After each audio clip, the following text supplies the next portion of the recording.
afternoon. I'm Sophia Labano, and this is your Pro-Life Weekly Update.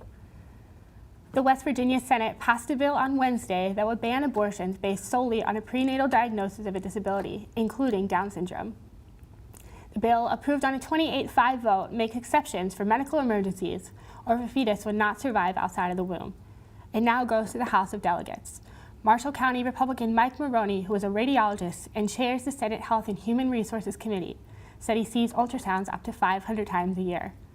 Under the bill, he said the abortion cannot be performed if a woman tells the physician that it's based on a disability.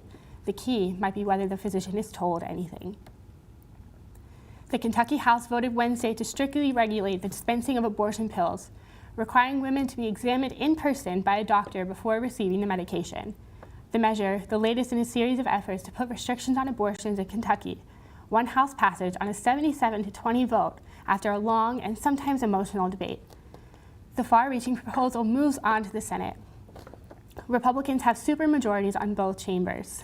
The bill is part of a nationwide push by anti-abortion groups to limit the ability of physicians to prescribe abortion pills by telemedicine, and comes in response to the increased use of pills rather than surgery to terminate early pregnancies.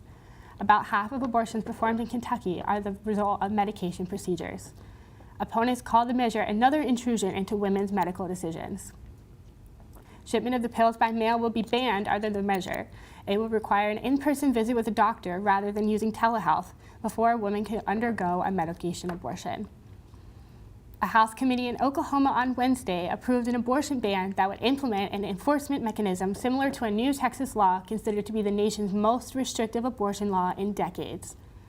The House Public Health Committee passed the measure by a party-line vote and sent it to the full House, where it's likely to pass. The bill prohibits physicians from performing abortions and allows private citizens to pursue civil actions of up to $10,000 against doctors and others who aid a woman in obtaining an abortion.